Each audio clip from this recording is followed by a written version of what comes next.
না না, সহিহ বুখারী 6612 6612 নম্বর হাদিস। ক্বালা রাসূলুল্লাহ সাল্লাল্লাহু আলাইহি ওয়াসাল্লাম ইন্নাল্লাহা কাতাবা আলা ইবনি আদম হাজ্জাহু মিনাজ জিনা আদরাকা যালিকা লা মাহালা। সমস্ত আদম সন্তান, আমি আপনি আলেম জাহেল সবাইকে আল্লাহ জিনা নামক পরীক্ষা দ্বারা পরীক্ষা করবেন। এই পরীক্ষায় সময় পড়তে হবে ফাজিনাল লিসান আল মান্তিক, জবানের জিনা হলো কথা বলা। যেই নারীর সাথে দেখা দেওয়া হারাম, এই নারীর সাথে সরাসরি কথা বলাও হারাম। সরাসরি কথা বলা মোবাইলে, এটা আসতে হইলো কেন? যেই নারীর সাথে সরাসরি দেখা দেওয়া হারাম, এই নারীর সাথে সরাসরি কথা বলা মোবাইলে, হ্যাঁ জোরে বলেন, মোবাইলে। তাহলে জিনাল লিসান আল মান্তিক, মুখের জিনা হলো কথা বলা। ওয়া জিনাল আইনি আন নাজরু, চোখের জিনা হলো দেখা। চোখের জিনা দেখা। ওয়ান নাফসু তামান্না ওয়া তাশতাহি, রং নাম্বারে একটা মেয়ের সাথে কথা বললেন, বলার পর বালিশে মাথা লাগিয়ে চিন্তা করতেছেন, না জানি মেয়েটা দেখতে কেমন। আল্লাহ নবী কয় অন্তরের জিনা করলা। এটা অন্তরের জিনা। এটা কিসের জিনা? অন্তরের জিনা। তো এই জাতীয় জিনা মনে হয় পুরো এলাকায়, স্মার্টফোন তো চালানি না, এটা হওয়ারও সম্ভাবনা নাই। তাহলে রাসূল সাল্লাল্লাহু আলাইহি সাল্লাম বললেন, 1 নাম্বার শিরিক করবে না, 2 নাম্বার চুরি করবে না, 3 নাম্বার জিনা করবে না। তাহলে জিনা, এগুলাও জিনা। হেঁটে হেঁটে কোনো নারীর দিকে যাওয়া পায়ের জিনা, কোনো নারীর শরীর স্পর্শ করতে যাওয়া হাতের জিনা, চ্যাটিং করা কোনো নারীর সাথে মোবাইলে, এটাও হাতের জিনা। অবৈধভাবে কোনো নারীর সাথে চ্যাটিং করা অপ্রয়োজনীয়, এটা হাতের জিনা। কিসের জিনা? হাতের জিনা। হ্যাঁ, হাতের জিনা। এই জিনার মধ্যে লিপ্ত হওয়া যাবে না। এটা রাসূল সাল্লাল্লাহু আলাইহি ওয়াসাল্লাম ওয়াদাবদ্ধ। ওয়ালা তাকতুলু আওলাদাকুম, তোমরা তোমাদের সন্তান হত্যা করবে না। ওয়ালা তাতুনা বিবুহতান তাফতারুনাহু বাইনা আইদিকুম, নিজেরা বানিয়ে মিথ্যা কথা বলবে না। আপনারা অনেক কিছু বানিয়ে বলে ফেলেন, ইমাম সাহেবের নামে বলে ফেলেন, মুয়াজ্জিনের নামে বলে ফেলেন, এলাকার একটা ভালো মানুষের নামে একটা খারাপ কথা রটায়া দিলেন। এটা করা যাবে না। নবীজি বলছেন ওয়ালা তাসুনি ফি মারুফ, নেক কাজে তোমরা আমার নাফরমানি করবা না। তাহলে রাসূল সাল্লাল্লাহু আলাইহি সাল্লামকে আল্লাহ যা দিয়েছেন এটা গ্রহণ করা, যা থেকে নিষেধ করেছেন এটা থেকে বিরত থাকা। এখন বলেন তো, রাসূল সাল্লাল্লাহু আলাইহি সাল্লাম আমাদেরকে কয়টা জিনিস দিয়ে গেছে? 2টা। প্রথমে বলছে সব নবীরা তার উম্মতকে 2টা বিষয় বলে, ভালো গুলোগুলা জানায়া দেয়, খারাপ জিনিসগুলা থেকে সতর্ক করে। এখন এই ভালো আর খারাপগুলো আমরা পামু কই? বলেন, যেই জিনিসের মধ্যে পামু এই জিনিসের নাম বলেন কোরআন সুন্নাহ। বলেন কোরআন সুন্নাহ। এখন বলেন তো, নবীর যা কথা মানবো আমরা আর যা থেকে বিরত থাকবো, এটা কয় জায়গায় পাবো?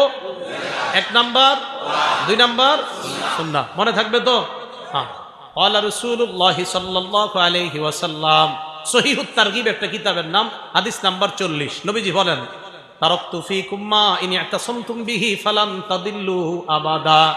আমি তোমাদের কাছে 2টি জিনিস রেখে গেলাম, এই 2টি জিনিস যদি তোমরা আঁকড়ে ধরো কখনো তোমরা পথভ্রষ্ট হবে না। 1 নাম্বার কিতাব আল্লাহ, আল্লাহর কোরআন। 2 নাম্বার সুন্নাত রাসূলি, রাসূল সাল্লাল্লাহু আলাইহি ওয়াসাল্লামের সুন্নাত। বলেন, 1 নাম্বার আল্লাহর, 2 নাম্বার রাসূলের সুন্নাত। এখন এইগুলো আমি কেন বলতেছি? হ্যাঁ, বলার কারণ কি? বলার কারণটা হলো ইবনে মাজার 12 নাম্বার হাদিস। বলেন কিতাবটার নাম ইবনে মাজা। কোন কিতাব? হাদিস নাম্বার 12। নবীজি সাল্লাল্লাহু আলাইহি সাল্লাম বলেন, ইউশিকুর রাজুলু মুত্তাকিয়ান আলা আরিকাতি, এমন একটা জামানা আসবে যেই জামানায় মানুষ সিংহাসনের মধ্যে ভাব নিয়ে বসবে, সিংহাসনের ভাব নিয়ে বসা থাকবে। ইউহাদ্দাসু বিহাদিসিম মিন্নি, আমার হাদিস তার সামনে পেশ করা হবে। হাদিস পেশ করার পর ওই লোক বলবে, বাইনানা ওয়া বাইনাকুম কিতাবুল্লাহ, আমাদের মাঝে আল্লাহর কোরআন থাকতে হাদিসের কি প্রয়োজন? কোরআন থাকতে হাদিসের, এইটা বলার জন্য আমি এতগুলা কথা বলছি। নবীজিকে যা, নবীজি আমাদেরকে যা দিবে আমরা গ্রহণ করবো, ওয়াদা করছি। এখন হাদিস কে দিছে? আরে হাদিস কে দিছে? নবীজি। আমাদেরকে হাদিসগুলা কে দিয়েছেন? নবীজি। তো ওই পণ্ডিতের সামনে হাদিস পেশ করলে বলে আমাদের মাঝে কোরআন আছে, কোরআন থাকতে হাদিসের কি প্রয়োজন? আর আমার নবী যখন নাকি বর্তমান জামানায় কেউ বলে কোরআন থাকতে হাদিসের কি প্রয়োজন, এই কথা বলার সাথে সাথে আমি আরিফ বিন হাবিবের ঈমান আরো বেড়ে যায় আমার নবীর কথার সত্যতার প্রতি। কারণ নবী 1500 বছর আগে বলছে, তোমার মতো মূর্খের যে আরবি আর ঘটবে যে তুমি বলবা কোরআন থাকতে হাদিসের কি প্রয়োজন, তুমি যে এরকম আসবা দুনিয়াতে, এটা নবী 1500 বছর আগে জানায়া দিছে। তাই নবীর কথার প্রতি ঈমান আরো বেড়ে গেছে।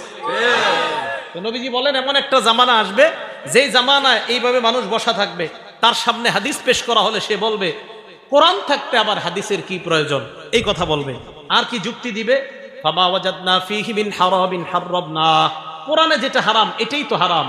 ওয়াবা ওয়াজাদনা ফীহি মিন হালালিন ইস্তাহলালনা, কোরআনের হালালকে হালাল মানলাম। আচ্ছা বলেন তো আমরা মুসলমানরা কোরআনের হারামকে হারাম মানি কিনা?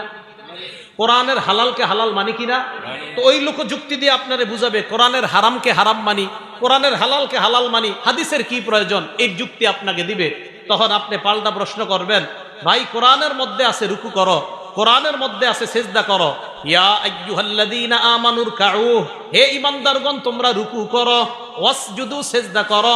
কোরআনের মধ্যে নাই 4 রাকাত যোহর পড়ো, এটা কোরআনে। ফজর 2 রাকাত ফরজ, এটা কোরআনে নাই। আসর 4 রাকাত ফরজ, এটা কোরআনে নাই। মাগরিব 3 রাকাত ফরজ, এটা কোরআনে নাই। এশা 4 রাকাত ফরজ, এটা কোরআনে নাই।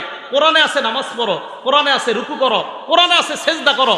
হাদিসের মধ্যে আছে নামাজ এইভাবে পড়ো, হাদিসের মধ্যে আছে ফজর এইভাবে পড়ো। অতএব শুধু কোরআন আর শুধু হাদিস, একটা বাদ দিয়ে আরেকটা মানার নাম মুনাফিক মার্কা ঈমানদার। তাহলে কোরআন হাদিস একটা বাদ দিয়ে আরেকটা না, উভয়টা। মাশাআল্লাহ, তো বুঝে আসছে। কোরআনে আছে রুকু করো, কিন্তু কিভাবে করবেন এটা কোরআনে নাই। কোরআনে আছে সিজদা করো, কিভাবে সিজদা করবেন এটা কোরআনে নাই, এটা হাদিসে আছে। তাহলে কোরআন হাদিস উভয়টা মানতে হবে। সূরা নিসা আছে, ফানকিহু মা তাবা লাকুম মিনান নিসা, নারীদের মধ্য থেকে যাদেরকে পছন্দ হয় তাদেরকে বিয়ে করো, এটা কোরআনে আছে। সূরা নূরের মধ্যে আছে ওয়ানকিহুল আয়ামা, তোমাদের মধ্যে যারা বিবাহের করতে পারে না, যারা এখনো বিবাহ করে নাই, যাদের বিয়ে হয় নাই নারী পুরুষ, তাদের বিয়ে করায় দাও। সূরা নিসা আছে বিয়ে করো, সূরা নূরে আছে বিয়ে করাও। কিভাবে বিয়ে করাইবা এটা কোরআনে কোথাও লেখা নেই। এই যে দুইজন বসবে, বসার পরে একজনে ইজাব বলবে, আরেকজন কবুল বলবে, এত টাকা দেন মোহরের বাবদ তোমাকে প্রস্তাব করলাম, তুমি রাজি থাকলে কবুল বলো, এটা কোরআনে কোথাও লেখা নাই। কোরআনে আছে বিয়ে করো, কোরআন আছে বিয়ে করাও, হাদিসে আছে কিভাবে বিয়ে করাও। তাহলে কোরআন হাদিস না কোরআন হাদিস দুইটা, এই তো বুঝে আসছে আপনাদের। তাহলে একটা বাদ দিয়ে আরেকটা। তো নবীজি 1500 বছর আগে বলছে একটা দলের আবির্ভাব ঘটবে, তারা বলবে শুধু কোরআন মানলেই চলবে, হাদিস মানার কোনো দরকার নাই। রাসূল আকরাম সাল্লাল্লাহু আলাইহি সাল্লামের এই ব্যাপারে আল্লাহ কোরআনে বলছে, নবী যা দিয়েছে এটা গ্রহণ করো। বলেন আমাদের নবী আমাদেরকে শুধু কোরআন দিছে না কোরআন সুন্নাহ দুইটা দিছে? মাশাআল্লাহ, তুই বুঝে আসছে সবার। এই জিনিস দুইটাই আমরা গ্রহণ করব, এটা রাসূল সাল্লাল্লাহু আলাইহি সাল্লাম আমাদেরকে দিয়েছেন। আর আমরা কোরআনে ওয়াদা করছি, আল্লাহ এটাই বলতেছে, আল্লাযীনা ইয়ানকুদুনা আহদাল্লাহি মিন বাদি মিসাকি, যারা আল্লাহর সাথে কৃত ওয়াদা ভঙ্গ করে। আল্লাহ আমরা ওয়াদা করছি আপনার নবী যা দিবে তা গ্রহণ করব, এই ওয়াদা আমরা ভঙ্গকারী হব না। আর ওয়াদা ভঙ্গকারী হলে আমরা ফাসিক হয়ে যাব, নাউজুবিল্লাহ। কি কথা মনে থাকবে? এবার পরের অংশে যাই। আল্লাযীনা ইয়ানকুদুনা আহদাল্লাহি মিন বাদি মিসাকি, পরের অংশটা শুরু করলে কেউ উঠেন না, আল্লাহর রাস্তে উঠবেন। কারণ পরের অংশটা এমন একটা বিষয়, এটা শুনলে অনেক উঠা যায়, উঠেন না কিন্তু। হ্যাঁ, ওয়ায়াকতাউনা মা আমারাল্লাহু বিহি আন ইউসালা, আল্লাহ যা জোড়া লাগাইতে আদেশ করে তারা তা ছিন্ন করে। ফাসিকদের দ্বিতীয় পরিচয় দিচ্ছে আল্লাহ, আল্লাহ যা জোড়া লাগাইতে বলে তারা সেটা ছিন্ন করে। আল্লাহ জোড়া লাগাইতে বলে আত্মীয়তার সম্পর্ক, এটা তারা ছিন্ন করে। কিসের সম্পর্ক? কিসের? রক্তের সম্পর্ক, আত্মীয়তার সম্পর্ক। বলেন রক্তের সম্পর্ক, আত্মীয়তার সম্পর্ক। সহিহ বুখারী হাদিস নাম্বার 5983 নাম্বার হাদিস।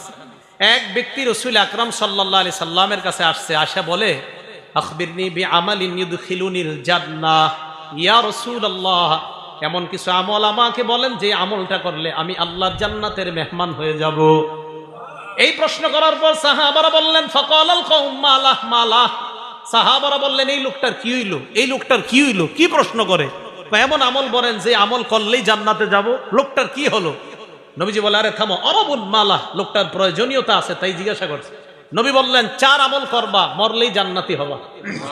কয় আমল?